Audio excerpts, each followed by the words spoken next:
Ngasisu miyamgidamak nungaiba wari ama puduna lakchari. Wari asigi mamingna Ningthaugi matik ngamba ising lairembi. Wari asibu ibirakpa athauba maitai. Miyoibana khutsu kholai semba hairakpa matam, khundaba hairakpa matamda semlamba ipak ama leirami.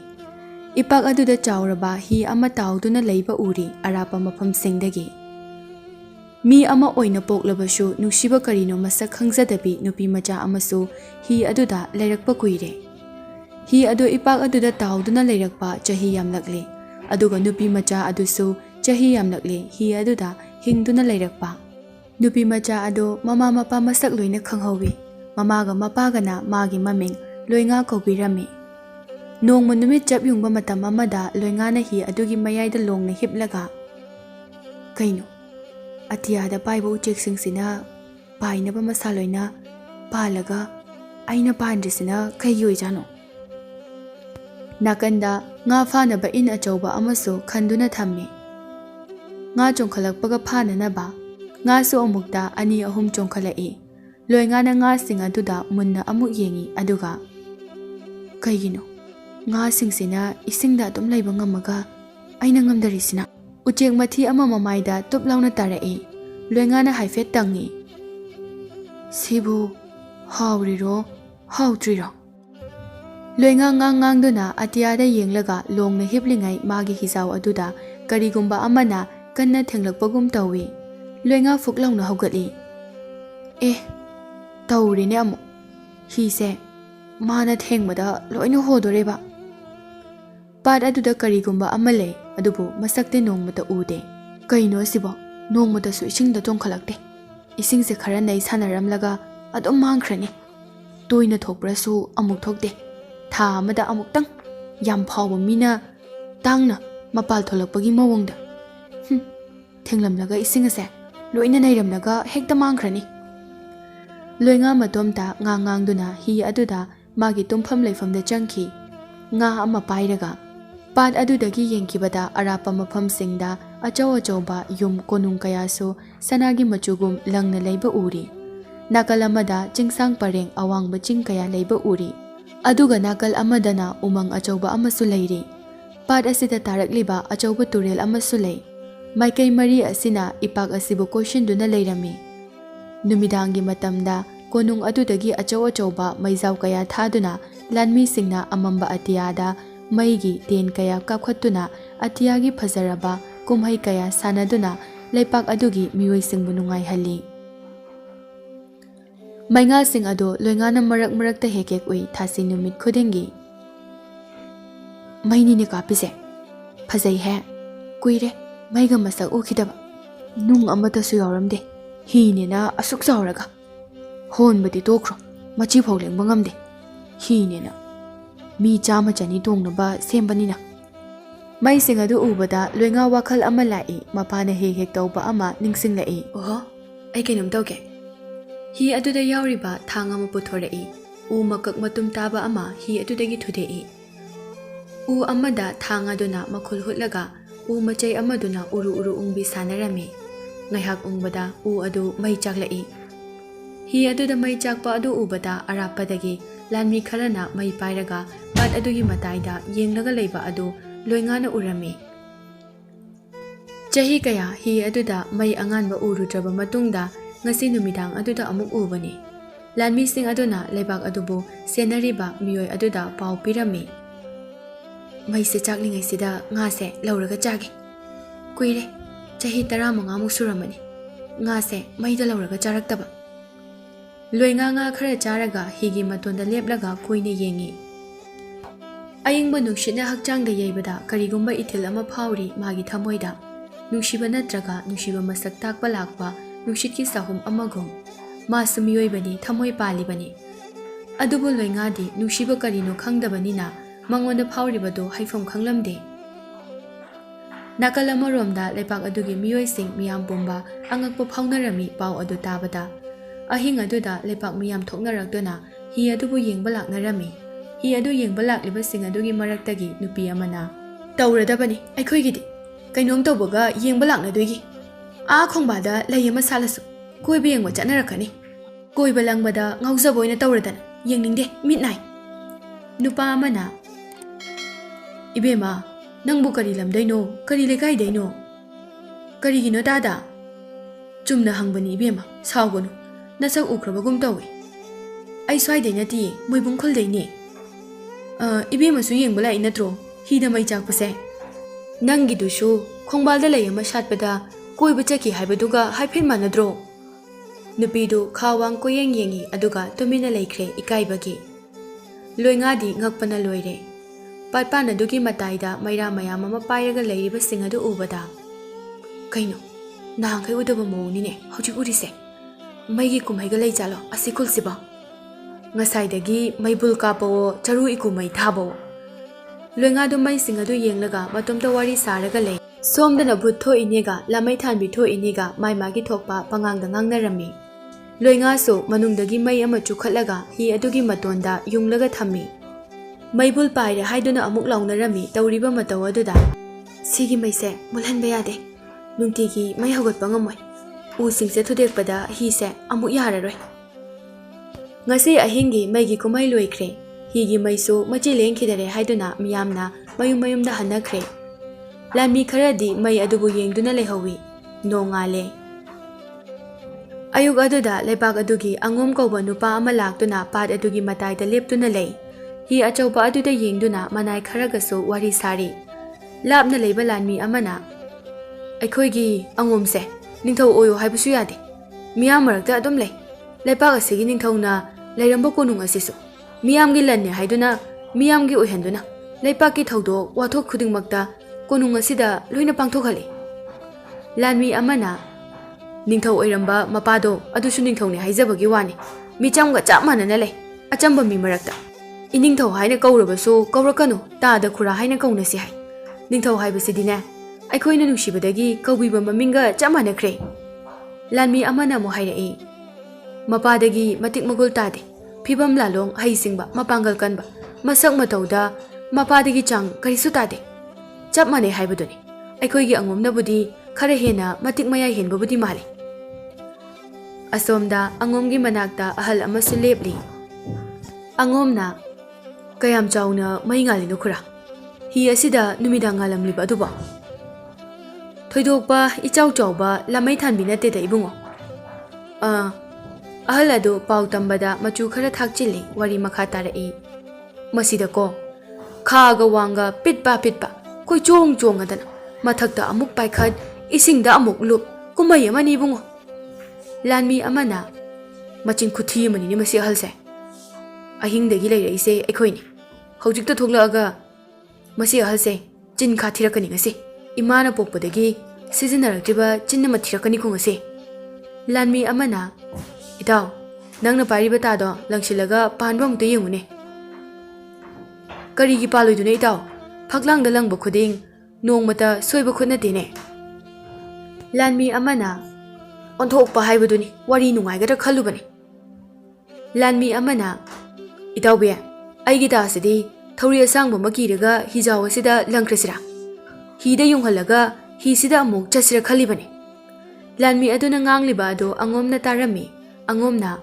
maro amuk talakpiyo inakta somda nokse haidana phagi tawnarambanida ngakpigani itaw ibungo lanmi adu kirap tawi wafam adugi nachadi maro achauba asangba ta amata pibiro tagi maningda thauri asangba masu kibiro hi ase yoba ngamgadaba thauri oibigidabani tadu purai angomgi khut oinana laptakna langki hida job langna yungi loinga de tumli tena duna yungliba adu taramde angomna sara hingchabira amadi leirabani hi asida tase kana amatana satkano kumai yenge lanmi amana kanana sil chalaga saluduino amu yungine na aroibi yungsingkhraga angom chatkhre lanmi kharasu mathakta karaga yengnabasu hairami loinga tumba hogalakle magi in aduda nga kharasu thuraga leirami aya singa singsidi loina kanga malene numitsu amayai chabukta tho leirami nakala somdana lanmi kharana ai mi natro itaw ada thoisibu hama kupsu kupama urisibu mi natro lanmi amana Mani mani itaw. Nahan makai hi khak tawraga leibasida nongmata akhoi ni yengudabani. Natraga nga na onma mi ore jalo. Minga ore jalo. Kaino minga di tawbe. Mi tangkhai obedo adu minga ko buni tawbe. Aibu masi usidagi soiba saraga inthakhrasirane. Numidang wairamni loinga hi manungda nga aphaba singa do maida yairi nga su chari. Aibu maishut namba nga singa se charaga adum hi sida sira doirane. Charu thaba lepaga sida yauba ngamdana. Tamba ngamba nate hi asisu thoklauna lukhiba. Aiga punna. Hi sisu tamba ngamba nate haiduna honjilakhibani. Asigi charu iku thaba lepaga sida yauramdaida menman takhidre dum. Aina wakal tarakpada hi sisu mayai sida pallaga leirame. Mi so amata yauramdre thanga taga ngakta yaurame. Ten kharaga tenjai marugadi amata leiramde. Kai kaida kapthokhrabanu di khangde. Loinga matomta ngang duna nga chari. Mahausaga manadaba mawong amada ipak aduda sa khongbagi makhol tai. Loinga wangang balepi arapa umang adudagi kira ba khonjel kaya khonglai. Maikai marimak pumnin nilame. Angom laibak so khonjel adu mina loina tanarami. Hi adu menman tadaba makai nomlai. Angom na yunglamba thauri adu su tatkhare. Mikup kharagi matungda ising adudagi hingchaba yankhai humpumu hi aduda kakhalakle. Atiyama thakta so hingchaba khara so masa khaptuna pairaga lei. Loinga thang pairaga machi amada tasilaga lei. Hi adu nombada masa thak niktuna. Kasidi khara tawdore. Hi luptore he. Loinga mapanda amuk thoklai. Mapanda hek tholakpaga arapadagi maingal khara atiyada pairai. Loinga hingchaba sing adu urai maingal aduna mi oiraboi su khalui mana. Maigi kumai hauramale. Maingal sing adu hi adu tamna yungna paishilai. Aduga hingchaba sing adu da job launa yungki. Hingchaba khara di isingda takhre. Khara amana hi adu da phaina bu paisalakpawo yungna bu paisalakpawo hi da yakshinbawo thomjinbawo tawduna hingchaba kaya sirami. Tawrakliba fibam aduda loinga di maya kaduna laikre masa thak niktuna. Angom amadi magi minai sing masing yamlaba lanmi sing hidagi ten pangkap ta kapshilai. Hingchaba sing adu shu lanmi romda paishilaktuna hatpa horai. Hingchaba sing adu mapangal yamna kalli. Thangna tena yanba yungbada phawba siyu yadaba kaya amasu yaurami. Angakpagi matau haibaduni. Angomgi haisingba amadi magi tawba ngamba magul khara lanadura ubugum tawi. Midna kuppada mana tongliba hi adudagi loingagi hijaw adu tamna paiboi chingboi tawkhiba adu lanmi sing aduna urami. Hingchaba amasung angomna pairaga chakhiba adu ubada maya karaga yenghawi. Hingchaba adudasu munna yenglami angomna. Hingchaba aduna iya sigi taibang misidi paibang amine he. Angomna yengliba nakaldagi tenjai maru amana hingchaba aduda job launa yungi. Hingchaba adu lauraga isingda yungna takhi. Hi kaya tekpa lukpa yauna rami isingda tashinkhiba. Lanmi sing ado hingchaba sing aduna hatpa chaba kaya tawrami. Angomna so hingchaba kaya hatlami. Loinga di nungaiba mayauduna yengli. Kirambadagi tarang khara chacharabaso.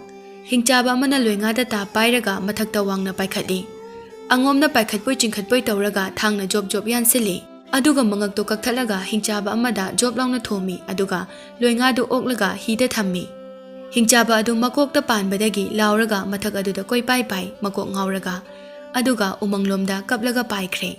Lan adu angomgi lanmi singna khara lakjarami. Hingchaba kaya angomna makokta kapada hijaw adu hingchabagi makok ngakta ngaikhre. Hingchaba ama ani su amuk mafam adudagi paikhre koilaw lauraduna aduga khara amana isingda lukkhre. Lehauriba sing angomna loina hatlami. Angomna loingada lamai thanbi natro. Loinga do khangprek khangi. Ihe onthokpa haibaduni. Lan loiraba.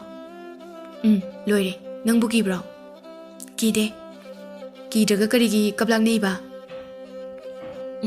Nikpanati ingbagini. Haujikse ningtham thani dana adugi. Loinga tarang chali haujikso loinga na. Ado aigi hise mi mako ngakta ngairi. Isingda loina thadakro ngana chananaba. Hoi yai ngada pizase.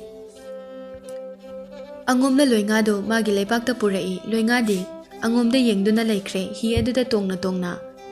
ꯑꯉꯣꯝꯅ ꯂꯣꯏꯉꯥꯕꯨ ꯍꯥꯏꯐꯦꯠ ꯁꯨꯀꯣꯟꯕꯤ ꯂꯣꯏꯉꯥꯅ ꯇꯔꯪ ꯆꯠꯂꯤꯕ ꯑꯗꯨ ꯑꯉꯣꯝꯅ ꯈꯪꯕꯗꯒꯤ ꯂꯣꯏꯉꯥꯁꯨ ꯑꯉꯣꯝꯗ ꯉꯥꯊꯗꯨꯅ ꯂꯦꯞꯂꯤ꯫ ꯑꯉꯣꯝꯒꯤ ꯂꯩꯕꯥꯛ ꯌꯧꯔꯦ ꯂꯥꯟ ꯑꯗꯨꯕꯨ ꯌꯦꯡꯂꯝꯕꯁꯤꯡ ꯂꯥꯟꯃꯤꯁꯤꯡ ꯑꯗꯨꯕꯨ ꯑꯣꯛꯂꯝꯃꯤ꯫ ꯂꯣꯏꯉꯥꯕꯨꯁꯨ ꯑꯉꯣꯝꯒꯤ ꯌꯨꯝꯗ ꯄꯨꯔꯛꯏ꯫ ꯂꯣꯏꯉꯥꯁꯨ ꯆꯔꯨ ꯏꯀꯨ ꯊꯥꯕ ꯂꯩꯕꯥꯛ ꯌꯧꯔꯦ ꯍꯥꯏꯗꯨꯅ ꯍꯔꯥꯎꯖꯔꯝꯃꯤ꯫ ꯂꯥꯟꯃꯤꯁꯤꯡꯅ ꯇꯣꯡꯕ ꯍꯤ ꯑꯗꯨꯗ ꯍꯤꯡꯆꯥꯕ ꯃꯀꯣꯛ ꯑꯃ ꯌꯥꯎꯔꯝꯃꯤ꯫ ꯂꯥꯟꯃꯤ ꯑꯃꯅ ꯃꯀꯣꯛ ꯑꯗꯨ ꯌꯥꯜꯂꯒ ꯄꯨꯗꯨꯅ ꯂꯥꯛꯏ꯫ ꯍꯤꯡꯆꯥꯕ ꯑꯗꯨꯒꯤ ꯅꯥꯇꯣꯟ ꯁꯨꯃꯥꯡꯗ ꯀꯣꯏ ꯈꯔ ꯍꯧꯔꯝꯃꯤ꯫ ꯃꯌꯥ ꯈꯔ ꯆꯥꯎꯏ ꯃꯃꯤꯠ ꯌꯥꯝꯅ ꯂꯥꯎꯏ꯫ ꯃꯌꯥꯗꯨꯁꯨ ꯍꯤꯒꯠꯂꯒ ꯂꯩꯔꯝꯃꯤ꯫ ꯃꯃꯤꯠꯇꯨ ꯂꯥꯟꯃꯤ ꯑꯗꯨꯅ ꯈꯨꯝꯖꯤꯟꯕ ꯌꯥꯗꯕꯗꯒꯤ ꯄꯥꯡꯊꯣꯛꯍꯜꯂꯒ ꯑꯗꯨꯝ ꯄꯨꯔꯒ ꯂꯥꯛꯏ ꯃꯥꯁꯨ ꯇꯟꯗꯨꯅ꯫ ꯃꯤꯌꯥꯝ ꯀꯨꯝꯍꯩ ꯍꯥꯏꯕꯗꯣ ꯑꯃꯨꯛ ꯑꯣꯏꯈ꯭ꯔꯦ꯫ ꯍꯤꯡꯆꯥꯕ ꯍꯥꯠꯂꯦ꯫ ꯍꯤꯡꯆꯥꯕ ꯂꯥꯕ ꯑꯃꯒꯤ ꯃꯀꯣꯛ ꯀꯛꯂꯒ ꯄꯨꯔꯛꯂꯦ꯫ ꯍꯤꯡꯆꯥꯕ ꯂꯥꯕ ꯑꯃ ꯍꯥꯠꯂꯦ ꯍꯥꯏꯗꯨꯅ ꯂꯩꯄꯥꯛ ꯁꯔꯥ ꯁꯟꯈ꯭ꯔꯦ꯫ ꯅꯣꯡꯉꯥꯟꯕꯒ ꯃꯍꯩ ꯍꯤꯡꯆꯥꯕꯒꯤ ꯃꯀꯣꯛ ꯌꯦꯡꯕ ꯂꯥꯛꯅꯔꯝꯃꯤ꯫ ꯂꯥꯃꯩ ꯊꯥꯟꯕꯤ ꯃꯄꯤ ꯑꯃꯁꯨ ꯐꯥꯔꯛꯑꯦ ꯍꯥꯏꯗꯨꯅ ꯃꯊꯣꯡ ꯆꯥꯗꯕ ꯄꯥꯎ ꯀꯌꯥ ꯑꯃꯁꯨ ꯍꯦꯟꯖꯤꯟꯅ ꯁꯟꯗꯣꯛꯄꯗꯒꯤ ꯂꯥꯃꯩ ꯊꯥꯟꯕꯤ ꯃꯄꯤꯁꯨ ꯌꯦꯡꯕ ꯂꯥꯛꯅꯔꯝꯃꯤ꯫ ꯑꯣꯟꯊꯣꯛꯄ ꯂꯩꯕꯥꯛ ꯍꯥꯏꯕꯗꯨꯅꯤ ꯀꯨꯝꯍꯩꯗ ꯉꯥꯎꯖꯕ ꯂꯩꯕꯥꯛꯅꯤ꯫ ꯄꯥꯠ ꯑꯗꯨꯗ ꯂꯩꯍꯧꯕ ꯂꯣꯏꯉꯥꯒꯤ ꯍꯤ ꯑꯗꯨ ꯅꯣꯡꯃ ꯑꯍꯤꯡ ꯑꯃꯗ ꯇꯦꯛꯄꯒꯤ ꯃꯈꯣꯜ ꯇꯥꯔꯝꯃꯤ꯫ ꯃꯈꯣꯜ ꯑꯗꯨ ꯇꯥꯕꯗ ꯑꯅꯛꯄꯗ ꯂꯩꯕ ꯃꯤꯑꯣꯏꯁꯤꯡ ꯊꯣꯛꯂꯛꯇꯨꯅ ꯌꯦꯡꯅꯩ꯫ ꯑꯗꯨꯕꯨ ꯃꯈꯣꯜ ꯇꯥꯔꯕꯁꯨ ꯎꯕ ꯐꯪꯗꯦ ꯅꯨꯃꯤꯗꯥꯡꯅꯤꯅ꯫ ꯅꯣꯡꯉꯥꯟꯕꯒ ꯄꯥꯠ ꯑꯗꯨꯗ ꯑꯆꯧ ꯑꯆꯧꯕ ꯍꯤ ꯀꯌꯥ ꯊꯥꯗꯔꯝꯃꯤ꯫ ꯃꯆꯤꯡ ꯐꯠꯇꯕ ꯁꯤꯡꯅꯔꯛꯄ ꯌꯥꯗꯕ ꯑꯉꯣꯝꯒꯤ ꯃꯇꯧ ꯑꯗꯨ ꯉꯁꯤ ꯑꯃꯨꯛ ꯎꯕ ꯐꯪꯒꯗꯧꯔꯦ ꯍꯥꯏꯗꯨꯅ ꯂꯩꯄꯥꯛ ꯃꯤꯌꯥꯝꯗꯨ ꯍꯔꯥꯎꯅꯔꯝꯃꯤ꯫ ꯂꯣꯏꯉꯥꯅ ꯄꯥꯠ ꯑꯁꯤꯗ ꯀꯔꯤꯒꯨꯝꯕ ꯑꯃꯗꯤ ꯂꯩꯕꯅꯤ꯫ ꯅꯣꯡꯃ ꯅꯨꯡꯊꯤꯜ ꯑꯃ ꯑꯩꯅ ꯍꯤ ꯑꯗꯨꯒꯤ ꯈ꯭ꯋꯥꯏ ꯃꯇꯣꯟ ꯑꯋꯥꯡꯕ ꯑꯗꯨꯗ ꯂꯩꯔꯤꯉꯩꯗꯅꯦ ꯌꯥꯡꯂꯦꯟꯗ ꯃꯁꯣꯡ ꯄꯥꯟꯕ ꯁꯥꯒꯤ ꯃꯀꯣꯛ ꯃꯥꯟꯕ ꯃꯃꯩ ꯌꯥꯝꯅ ꯁꯥꯡꯕ ꯑꯃꯅꯦ ꯍꯤꯒꯤ ꯃꯈꯥꯗ ꯆꯠꯈꯤꯕ ꯎꯍꯧꯏ꯫ ꯃꯤꯑꯣꯏꯕꯒꯤ ꯈꯣꯟꯖꯦꯜ ꯇꯥꯕ ꯌꯥꯗꯕ ꯃꯥꯜꯂꯦ꯫ ꯑꯉꯣꯝꯁꯨ ꯈꯪꯏ ꯄꯥꯠ ꯑꯁꯤꯒꯤ ꯋꯥꯔꯤ ꯂꯣꯏꯅ꯫ ꯂꯣꯏꯉꯥꯗ ꯑꯉꯣꯝꯅ ꯄꯥꯠ ꯑꯁꯤꯒꯤ ꯋꯥꯔꯤ ꯂꯤꯔꯛꯏ꯫ ꯄꯥꯠ ꯑꯁꯦ ꯊꯥꯏꯅ ꯑꯩꯒꯤ ꯏꯄꯥ ꯅꯤꯡꯊꯧ ꯄꯥꯜꯂꯤꯉꯩ ꯃꯇꯝꯗ ꯄꯥꯠ ꯑꯁꯤꯗ ꯅꯤꯡꯊꯧꯒꯤ ꯍꯤ ꯑꯆꯧꯕ ꯀꯌꯥ ꯂꯨꯞꯈꯤ꯫ ꯍꯤ ꯑꯗꯨꯗ ꯃꯤꯑꯣꯏ ꯀꯌా ꯑꯃꯁꯨ ꯇꯣꯡꯂꯝꯃꯤ꯫ ꯑꯩꯒꯤ ꯏꯄꯥ ꯏꯃꯥꯁꯨ꯫ ꯏꯄꯥꯕꯨ ꯄꯣꯛꯄ ꯏꯄꯨ ꯑꯃꯗꯤ ꯏꯕꯣꯛ꯫ ꯅꯣꯡꯃ ꯅꯤꯡꯊꯧꯅ ꯃꯥꯂꯦꯝ ꯁꯤꯟꯕ ꯊꯨꯡꯅ ꯂꯝ ꯀꯣꯏꯕ ꯍꯥꯏꯅ ꯃꯃꯤꯡ ꯊꯣꯟꯕ ꯂꯝꯀꯣꯏ ꯈꯣꯡꯆꯠ ꯑꯃ ꯂꯩꯄꯥꯛ ꯑꯗꯨꯗ ꯄꯥꯡꯊꯣꯛꯂꯝꯃꯤ꯫ ꯂꯝꯀꯣꯏ ꯈꯣꯡꯆꯠ ꯑꯗꯨꯒꯤꯗꯃꯛ ꯍꯤ ꯑꯆꯧꯕ kaya ꯁꯦꯝꯂꯝꯃꯤ ꯑꯗꯨꯒ ꯄꯥꯠ ꯑꯗꯨꯗ ꯊꯥꯗꯔꯝꯃꯤ ꯑꯗꯨꯒ ꯂꯝꯀꯣꯏ ꯈꯣꯡꯆꯠ ꯑꯗꯨꯕꯨ ꯄꯥꯡꯊꯣꯛꯂꯝꯃꯤ꯫ ꯃꯤꯑꯣꯏꯆꯥ kaya हि ꯑꯗꯨ ꯇꯣꯡꯗꯨꯅ ꯆꯠꯅꯅꯕ ꯁꯦꯝ ꯁꯥꯔꯝꯃꯤ꯫ ꯅꯤꯡꯊꯧꯅ ꯂꯩꯄꯥꯛ ꯑꯗꯨꯒꯤ ꯑꯃꯥꯏꯕ ꯑꯃꯥꯏꯕꯤꯁꯤꯡ ꯇꯥꯟꯅꯗꯨꯅ ꯂꯝꯀꯣꯏ ꯈꯣꯡꯆꯠ ꯑꯗꯨꯒꯤ ꯃꯥꯡꯑꯣꯏꯅꯅ ꯂꯥꯏ ꯇꯤꯟ ꯐꯠꯇꯕ ꯈꯨꯔꯨꯝ ꯊꯣꯛꯅꯕꯁꯨ ꯇꯥꯟꯅꯔꯝꯃꯤ꯫ ꯑꯗꯨꯕꯨ ꯂꯩꯄꯥꯛ ꯑꯗꯨꯒꯤ ꯏꯅꯥꯠꯄꯨ ꯊꯥꯖꯗꯕ ꯇꯤꯟꯈꯦꯠ ꯂꯥꯏꯈꯦꯠꯄ ꯃꯤꯑꯣꯏ ꯈꯔꯅ ꯏꯄꯥ ꯏꯄꯨꯒꯤ ꯆꯠꯅꯕꯤ ꯑꯃꯥꯡ ꯑꯁꯣꯏ ꯈꯨꯔꯨꯝꯕ ꯑꯗꯨꯕꯨ ꯌꯦꯠꯊꯠꯂꯝꯃꯤ꯫ ꯃꯕꯨꯛ ꯐꯕ ꯅꯤꯡꯊꯧꯅꯤ ꯃꯤꯌꯥꯝꯒꯤ ꯃꯥꯌꯣꯛꯇ ꯂꯩꯕ ꯉꯝꯕ ꯅꯤꯡꯊꯧ ꯅꯠꯇꯦ꯫ ꯃꯤꯌꯥꯝꯅ ꯌꯥꯗꯕ ꯊꯕꯛ ꯇꯧꯅꯤꯡꯗꯕꯅ ꯃꯔꯝ ꯑꯣꯏꯗꯨꯅ ꯑꯃꯥꯏꯕ ꯑꯃꯥꯏꯕꯤꯁꯤꯡꯒꯤ ꯂꯥꯏ ꯇꯤꯟ ꯑꯃꯥꯡ ꯑꯁꯣꯏ ꯈꯨꯔꯨꯝꯕꯗꯨ ꯇꯧꯍꯟꯈꯤꯗꯦ꯫ ꯑꯃꯥꯏꯕ ꯑꯃꯥꯏꯕꯤꯅ ꯇꯉꯥꯏ ꯐꯗꯅ ꯏꯁꯤꯡꯒꯤ ꯂꯥꯏꯔꯦꯝꯕꯤ ꯑꯃꯗꯤ ꯄꯥꯠ ꯑꯗꯨꯕꯨ ꯀꯣꯜꯂꯤꯕ ꯂꯥꯏ ꯑꯗꯨꯕꯨ ꯈꯨꯔꯨꯝꯖꯔꯤ ꯀꯨꯝꯍꯩ ꯑꯗꯨꯕꯨ ꯑꯁꯣꯏ ꯑꯉꯥꯝ ꯌꯥꯎꯗꯕ ꯍꯥꯏꯗꯨꯅ ꯍꯥꯏꯖꯔꯝꯃꯤ꯫ ꯑꯗꯨꯁꯨ ꯑꯩꯈꯣꯏꯒꯤ ꯆꯠꯅꯕꯤ ꯌꯦꯡꯊꯤꯕ ꯃꯤꯑꯣꯏ ꯈꯔꯅ ꯑꯃꯨꯛ ꯑꯌꯦꯠꯄ ꯄꯤꯔꯛꯄꯗꯒꯤ ꯂꯥꯏ ꯇꯤꯟꯒꯤ ꯊꯧꯔꯝ ꯑꯅꯤꯃꯛ ꯑꯃꯠꯇ ꯇꯧꯈꯤꯗ꯭ꯔꯦ꯫ ꯃꯤꯑꯣꯏꯆꯥ kaya ꯍꯤꯗꯨ ꯇꯣꯡꯗꯨꯅ ꯄꯥꯠ ꯑꯗꯨꯒꯤ ꯂꯝꯀꯣꯏ ꯈꯣꯡꯆꯠ ꯑꯗꯨ ꯁꯔꯨꯛ ꯌꯥꯅꯅꯕ ꯁꯦꯝ ꯁꯥꯈ꯭ꯔꯦ꯫ ꯂꯥꯟꯃꯤꯁꯤꯡꯅ ꯅꯣꯡꯊꯛꯇ ꯃꯩꯒꯤ ꯇꯦꯟ kaya ꯀꯥꯞꯈꯠꯂꯝꯃꯤ꯫ ꯆꯠꯅꯕꯤꯒꯤ ꯖꯒꯣꯏ kaya ꯁꯥꯗꯨꯅ हि ꯑꯗꯨꯕꯨ ꯂꯝꯊꯥꯕ ꯍꯧꯔꯝꯃꯤ꯫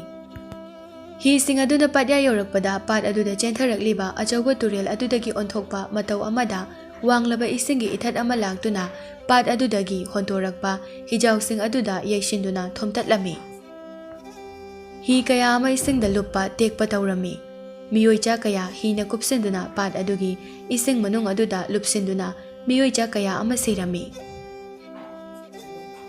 ꯎꯍꯩ ꯌꯦꯡꯍꯩꯗꯕ ꯇꯝꯊꯤꯕ ꯊꯧꯗꯣꯛ ꯑꯗꯨ ꯂꯩꯄꯥꯛ ꯑꯁꯤꯒꯤ ꯃꯤꯑꯣꯏ kayadi ꯀꯞꯅ ꯂꯥꯎꯅꯗꯨꯅ ꯈꯪꯅꯔꯝꯃꯤ꯫ ꯌꯦꯡꯕ ꯉꯝꯗꯗꯨꯅ ꯃꯈꯣꯏꯕꯨ ꯀꯟꯅꯅꯕꯒꯤꯗꯃꯛ ꯃꯤꯑꯣꯏ kaya ꯂꯥꯟꯃꯤ kaya ꯄꯥꯠ ꯑꯗꯨꯗ ꯆꯣꯡꯊꯅꯔꯝꯃꯤ ꯑꯗꯨꯕꯨ ꯑꯃꯠꯇ ꯀꯟꯕ ꯉꯝꯈꯤꯗ꯭ꯔꯦ꯫ ꯏꯁꯤꯡꯗ ꯆꯣꯡꯊꯈꯤꯕ ꯃꯤꯑꯣꯏꯁꯤꯡ ꯑꯗꯨꯁꯨ ꯂꯣꯏꯅ ꯏꯔꯥꯛꯅꯗꯨꯅ ꯁꯤꯔꯝꯃꯤ꯫ ꯅꯤꯡꯊꯧꯁꯨ ꯅꯤꯡꯕ ꯀꯥꯏꯈꯤꯕꯅ ꯑꯐ ꯐꯠꯇ ꯈꯟꯊꯕ ꯉꯝꯈꯤꯗ꯭ꯔꯦ꯫ ꯑꯁꯥꯎꯕꯅ ꯍꯦꯟꯈꯤꯕꯅ ꯐꯤꯔꯦꯞ kaya ꯂꯧꯔꯛꯂꯦ꯫ ꯄꯥꯠꯀ ꯁꯝꯅꯍꯜꯂꯤꯕ ꯆꯥꯎꯔꯕ ꯇꯨꯔꯦꯜ ꯑꯗꯨ ꯄꯟ ꯊꯤꯡꯗꯨꯅ ꯏꯁꯤꯠꯇꯨꯅ ꯏꯁꯤꯡ ꯃꯅꯨꯡꯗ ꯂꯨꯞꯈꯤꯕ ꯃꯤꯑꯣꯏꯁꯤꯡ ꯑꯗꯨꯒꯤ ꯍꯛꯆꯥꯡ ꯑꯗꯨ ꯂꯧꯈꯠꯀꯅꯤ ꯍꯥꯏꯗꯨꯅ ꯋꯥꯁꯛꯈ꯭ꯔꯦ꯫ ꯅꯤꯡꯊꯧꯒꯤ ꯋꯥꯔꯦꯞꯁꯤꯡ ꯑꯗꯨ ꯇꯤꯟꯈꯦꯠ ꯂꯥꯏꯈꯦꯠꯄꯁꯤꯡ ꯑꯗꯨꯅ ꯑꯃꯨꯛ ꯊꯤꯡꯅꯅꯕ ꯍꯣꯠꯅꯔꯛꯏ꯫ ꯃꯈꯣꯏꯅ ꯇꯤꯟꯈꯦꯠ ꯂꯥꯏꯈꯦꯠꯂꯨꯕ ꯑꯗꯨꯅ ꯇꯝꯊꯤꯔꯕ ꯊꯧꯗꯣꯛ ꯑꯁꯤ ꯊꯣꯛꯍꯟꯕꯅꯤ ꯈꯪꯂꯝꯃꯤ ꯃꯈꯣꯏ ꯃꯁꯥ ꯃꯁꯥꯅ꯫ ꯑꯗꯨꯕꯨ ꯃꯤꯑꯣꯏꯁꯤꯡ ꯑꯗꯨ ꯅꯤꯡꯊꯧꯅ ꯌꯥꯊꯪ ꯄꯤꯗꯨꯅ ꯂꯣꯏꯅ ꯐꯥꯔꯒ ꯇꯝꯊꯤꯅ ꯋꯥꯔꯛꯂꯝꯃꯤ꯫ ꯐꯨꯕ ꯆꯩꯕ kaya ꯇꯧꯔꯝꯃꯤ ꯑꯗꯨꯒ ꯄꯥꯠ ꯏꯁꯤꯠꯄ ꯌꯥꯎꯍꯟꯅꯕꯁꯨ ꯌꯥꯊꯪ ꯄꯤꯔꯝꯃꯤ꯫ ꯑꯃꯥꯏꯕ ꯑꯃꯥꯏꯕꯤꯒꯤ ꯋꯥ ꯇꯥꯈꯤꯗ꯭ꯔꯦ ꯅꯤꯡꯊꯧ ꯂꯩꯄꯥꯛ ꯃꯤꯌꯥꯝꯒꯤ ꯋꯥ ꯇꯥꯈꯤꯗ꯭ꯔꯦ ꯑꯁꯥꯎꯕ ꯅꯤꯡꯕ ꯀꯥꯏꯕ ꯑꯗꯨꯅ Ningthau ahing kaya kaplami mama mapa magi nupi kainaba aduna. Magi nungsiraba miyamsing adubu ningsingduna thamoi kaina kaplami. Leipak asisu mikap miraw kholna nilami. Thaudok adugi nonganbaga pat adu isitnaba ningthaugi thaurang haurakle. Yaningdaba kaya ningthaubu kibadagi ayetpa pinakhidre. Tamthiba saklon ama onkraba ningthaugi matau aduna turelga patga samnariba itinfam adu panthingba haurakle. Masa mau phara pharaba mioi lising kumduna panthingba loirakpa matamda pat adubu koliba lairembi adu thorakle. Yengliba miyam pumba khurumnarami. Lairembi aduna ningthauda pat adubu setanaba hairami adubu ningthauso matik mayai kanba oibana kanana ngambage haibadu yengnarasi haiduna singnaduna lairembigi pakhum oina pirami. Lairembina aroibu oina wahai khara ningthau amadi leipak adugi miyamda hairami. Ningthau, nangna pat asi sitpa matamda pat asida hingduna lairiba thawai panba khudingmakti loina sirani. Nangi kainakiba ima ipa nupi nangi leibaki miyam kainabada nangna wakiba adugum chaitheng phangliba adugum pat asida hinghoba thawai panbasing asidasu phanglagani. Ningthau aduna taibang miyoiba ikhoida phangliba awabase sanga makhoidasu phangsano aduga masigi apafatasu lairembi nangna loina pugadabani nangna taibang miyoibasing hatbani. Taibang minoidi lingjel yamna manade amana haiba amana tade amana tawbada amana yedi yamna tinke laikheli. Nasagi chatnabi laining laison leina nasagi lainingda migi laining laisonda mitaba maru oina ningthau nakhoigi chada nauda sing asina migi chatnabi yamna mitari base. Ningthauna adudi laina khoina sinbani aikhoidi taibang mina khoibu sembiba khaktani. Ngasidagi chahi lising kharagi matung pat asida ngasi phangliba sa nga sing insang na pising amadi malem asida phangliba sa nga uchek waya kaya uwa kaya matam madugi miyoi singna amata uraroi masak maming yauna loina mutkragani. Asi hairam naga lairembi adu mangkhre. Ningthau lairembi gi wa tade pat adu isitpa hawi. Migi hakchang sing lanmi sing aduna lakhotuna kangphalda thanami. Yengliba miyam sagaina tai mama mapa machin manau kapna launa rami. Ningthau so magi mama mapa nupi sing adubu uraga thamoi sokna kaplami. Ningthau gi yathangna pat adubu turel aduga matam chuppagi oina samna handana thamlami. Pat aduso ising yaudabagi sanga kaya sirami. Matam khara chahi kaya haukhre nongma ahing ama ningthauna thingliba pat adu kairami. Pat aduso ising na pik thanda leirami. Matam chuppada pat asigi machi singda kongol kaduna leirami. Pat asigi ising phaba luba ngamdana. Ising manungdagi naikhalakpa laikhom lainang singna pat ase musuk muna leirami matam ayambada. Ayuk nungthil ayamba matamda ising manungdagi sa amana khongbugi makhol tarami. Pat asida kana amata kumnadre kibadagi. Matam kharagi matungda pat ase mauskiba thaudok sing misi mina thokjingai matam gumna phajaba haurakle. Luba nanba haurakle. Ising phauba sizinaba yabagi changda leirakle. Leipak miyam amadi ningthauso haukraba thaudok sing kauthoknakre. Nongma ningthauna lanmi singa loinana pat aduda loinana honduna koirami. Pat adugi phajaba kaya yenglami ningthauna. Pat asida atopa leipaktagi lam koiba lakpa singna yengbada kalaknaba. Aina phajaraba hai leipambi sing thagi khali. Phum macha su tawhanduna. Lanmi amana iningthau phumdi kadaidagi laudoiba. Karino lanmi turel sidagi purakadabani hida chinglaga. Hoi iningthau phum thadaraga hena phajarani. Ado sum sandokhradi isingdi amata uraroi. Adushu thoktanaba aikhoina singadabani. Ngasi hayeng sida nga achoba kharasu thadagi khali aina. Atopa leibaktagi iningthau atopa migi nga thadaraga aikhoigi paripurina thambiramba nga singse loina chathokhrani mutkhrani ye. Ningthau manai masenga wari sanari khanghodana pat adudagi chawraba yengbada tamthiba kiraba sa achoba ama ising adudagi fagolaktuna ningthau yauna lanmi sing aduga punna chathoki hi sing adushu sukup sana thugai birami. Pat adusu ihing na hingsarami I ngakta ngairami sa adushu kanna khonglamlaga amuk lupkhre. Tauriba matau adu ubada ningthaubu yengliba miyam adu wanthaba laikanaba ngamdana siba kaya yaunarami. Sa adugi phibam uhobasing ngasi phauba wakhal soinaiba yauduna leiri. Wari sing asi tabada loingasu magi wari lirai. ꯂꯣꯏꯉꯥꯅ ꯅꯪꯒꯤ ꯏꯄꯥꯗꯣ ꯂꯝ ꯀꯣꯏꯕ ꯌꯥꯝꯅ ꯄꯥꯝꯕ ꯅꯤꯡꯊꯧ ꯃꯥꯜꯂꯤ꯫ ꯍꯣꯏ, ꯌꯥꯝ ꯄꯥꯝꯕꯅꯦ꯫ ꯑꯩꯈꯣꯏꯒꯤ ꯂꯩꯕꯥꯛꯇꯁꯨ ꯂꯥꯛꯂꯝꯃꯦ ꯍꯥꯏ꯫ ꯅꯤꯡꯊꯧꯅ ꯂꯩꯈꯤꯗ꯭ꯔꯕ ꯃꯇꯨꯡ ꯃꯇꯝ ꯀꯨꯏꯔꯕꯒꯤ ꯇꯨꯡꯗ ꯑꯩꯈꯣꯏꯒꯤ ꯂꯩꯕꯥꯛꯅ ꯅꯣꯏꯒꯤ ꯂꯩꯕꯥꯛ ꯑꯁꯤꯗ ꯑꯃꯨꯛꯇꯪ ꯆꯠꯂꯨꯁꯤ ꯍꯥꯏꯗꯨꯅ ꯂꯥꯛꯄꯅꯦ, ꯈꯨꯂꯪ ꯂꯃꯟ ꯁꯤꯡꯕ ꯑꯣꯏꯅ꯫ ꯄꯥꯠꯀꯤ ꯋꯥꯔꯤꯗꯤ ꯇꯥꯈꯤꯗꯕ꯭ꯔꯥ?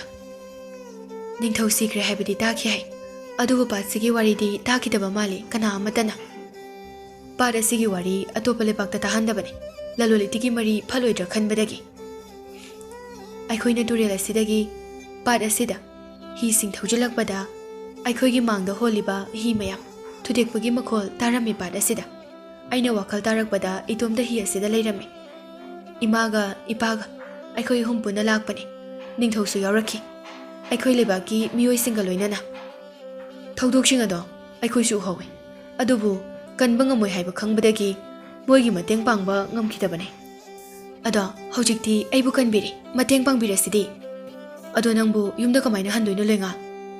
ꯀꯃꯥꯏ ꯍꯟꯗꯣꯏꯅꯣ? ꯄꯥꯠꯁꯤꯗ ꯀꯨꯝꯕꯁꯨ ꯌꯥꯗꯦ, ꯎꯃꯪꯂꯣꯝꯗꯒꯤꯁꯨ ꯍꯤꯡꯆꯥꯕ ꯉꯥꯛꯇ, ꯑꯗꯨꯒ ꯆꯤꯡꯗꯒꯤ ꯆꯠꯄꯁꯨ ꯌꯥꯔꯣꯏ, ꯎꯃꯪꯅ ꯊꯠꯆꯤꯜꯂꯒ ꯂꯩꯈ꯭ꯔꯦ꯫ ꯑꯗꯨꯗꯤ ꯅꯪ ꯁꯤꯗ ꯑꯗꯨꯝ ꯂꯩꯕ ꯇꯥꯕꯅꯤꯅꯦ꯫ ꯑꯩꯅ ꯌꯥꯝꯅ ꯅꯨꯡꯁꯤꯖꯕ ꯅꯨꯄꯥ ꯑꯃ ꯂꯩꯌꯦ ꯂꯩꯕꯥꯛ ꯑꯁꯤꯗ, ꯃꯥꯒ ꯂꯨꯍꯣꯡꯉꯒ ꯂꯩꯔꯗꯕꯅꯦ꯫ ꯀꯅꯥꯅꯣ? ꯀꯥꯏꯗꯩꯅꯣ? ꯍꯥꯏꯗꯣꯛꯄ ꯌꯥꯗꯤꯌꯦ, ꯑꯃꯨꯛ ꯅꯪꯒꯤ ꯂꯥꯟꯃꯤ ꯊꯥꯔꯒ ꯐꯥꯈꯤꯅꯤ꯫ ꯍꯣꯏ, ꯐꯩꯗ, ꯀꯥꯏꯗꯦ, ꯑꯄꯥꯝꯕꯗꯣ ꯊꯨꯡꯅꯖꯧꯋꯣ꯫ ꯃꯤꯑꯣꯏꯕꯅꯤꯅ ꯂꯣꯏꯉꯥꯁꯨ ꯑꯉꯣꯝ ꯅꯤꯡꯊꯧꯕꯨ ꯎꯕꯗꯒꯤ ꯃꯥꯕꯨ ꯀꯟꯕꯤꯕꯒꯤ ꯃꯤꯀꯨꯞ ꯑꯗꯨꯗꯒꯤ ꯅꯨꯡꯁꯤꯈ꯭ꯔꯦ, ꯄꯥꯝꯖꯈ꯭ꯔꯦ꯫ ꯑꯉꯣꯝꯅ ꯂꯣꯏꯉꯥꯕꯨ ꯍꯦꯛ ꯎꯕ ꯃꯤꯀꯨꯞꯇꯒꯤ ꯅꯨꯡꯁꯤꯈ꯭ꯔꯕꯅꯤ, ꯑꯗꯨꯕꯨ ꯂꯨꯆꯤꯡꯕ ꯑꯃꯒꯤ ꯃꯒꯨꯜ ꯉꯥꯛꯇꯨꯅ ꯊꯃꯣꯏꯕꯨ ꯐꯥꯊꯗꯨꯅ ꯂꯩꯔꯛꯄꯅꯤ ꯂꯣꯏꯉꯥꯅ꯫ ꯅꯪꯒꯤ ꯈꯪꯅꯕ ꯂꯩꯕ꯭ꯔꯣ? ꯂꯩ, ꯈꯪꯅꯕ ꯀꯨꯏꯗ꯭ꯔꯤ, ꯑꯗꯣ ꯃꯥꯒꯤ ꯅꯨꯄꯥ ꯑꯃ ꯂꯩꯕ ꯃꯥꯜꯂꯤ꯫ ꯃꯃꯤꯡ ꯀꯩ ꯀꯧꯒꯦ?